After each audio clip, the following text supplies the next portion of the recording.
Pemirsa, kericuan terjadi saat eksekusi perumahan oleh Pengadilan Negeri di Tambun Selatan, Kabupaten Bekasi, Jawa Barat.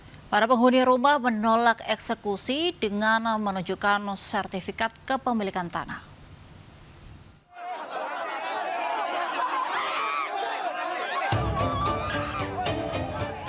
Warga perumahan klaster Setia Mekar Residence di Jalan Raya Rawakalong, Kabupaten Bekasi, Jawa Barat melawan petugas saat rumah mereka akan dieksekusi jurusita pengadilan.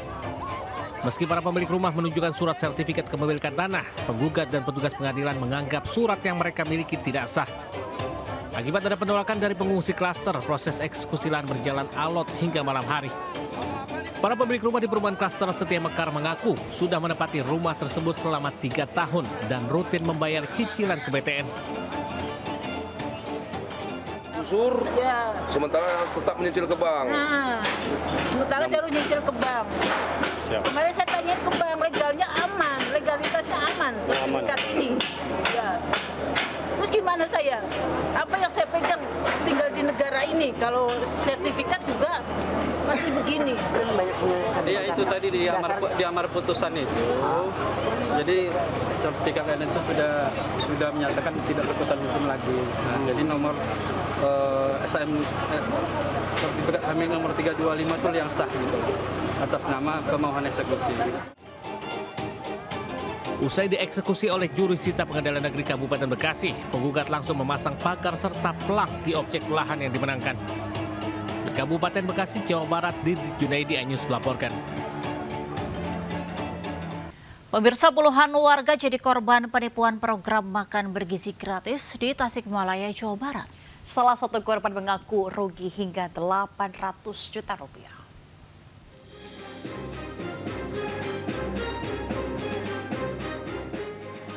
Orang menjadi korban penipuan modus perekrutan kerja dalam program makan bergizi gratis di Tasikmalaya. Awalnya korban diminta menyetorkan uang untuk mendapatkan sertifikat halal sebagai syarat kemitraan sebesar 8,5 juta rupiah hingga 20 juta rupiah. Penipuan dilakukan seorang yang mengaku sebagai perwakilan salah satu paguyuban menawarkan peluang sebagai pemasok makanan.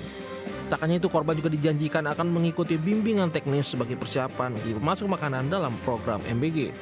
Akibat kejadian ini, salah satu korban mengaku alami kerugian hingga 800 juta rupiah untuk mendirikan berbagai pendukung program MBG. Ya intinya ini pakai modal apa dulu gitu, istilahnya modal yang nggak ada juga diada-adain gitu. Pinjam lah istilahnya. Iya, mau pinjam lah, mau apalah gitu. Itu modal ditempel-tempelin semua gitu. Udah berupa kayak gini gitu. Ternyata memang kita juga di samping kita ikut ini organisasi Jakmir ini, kita juga mencari peluang yang lain, informasi yang sebenarnya. Dari hasil penelusuran, paguyuban tersebut ternyata tak memiliki keterikatan dengan program MBG resmi dan kuat dugaan merupakan jaringan penipuan. Dari Tasikmalaya, Jawa Barat, Asep Juaryono melaporkan.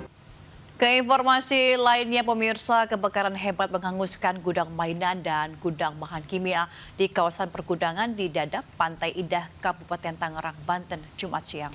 Api yang cepat menyebar membuat tim pemadam kebakaran kesulitan melakukan pemadaman.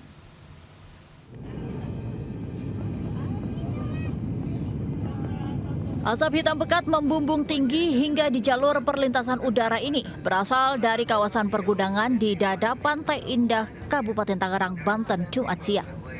Diduga api berasal dari percikan api di gudang mainan akibat arus pendek listrik, kemudian menyebar ke gudang kimia dan gudang barang elektronik. Warga di sekitar lokasi panik berusaha menyelamatkan diri melihat si jago merah semakin membesar dan melahap material pergudangan. Beberapa kali bahkan terdengar suara ledakan dari lokasi kebakaran. Dibantu tim damkar, wilayah lainnya langsung diterjunkan ke lokasi untuk melokalisir api. Menurut warga sekitar yang melihat awal terjadinya percikan api ini ada di gudang sebelakang Mas ya, di belakang sini.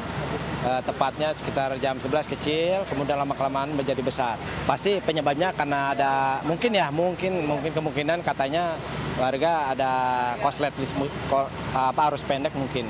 Oke, baik. Sementara untuk korban jiwa sendiri kira-kira ada atau tidak? Alhamdulillah sampai saat ini tidak ada dilaporan mengenai adanya korban jiwa dalam kebakaran ini. Proses pemadaman makan waktu cukup lama karena banyaknya bahan mudah terbakar dan angin kencang. Dari Jakarta, tim liputan Ayus melaporkan.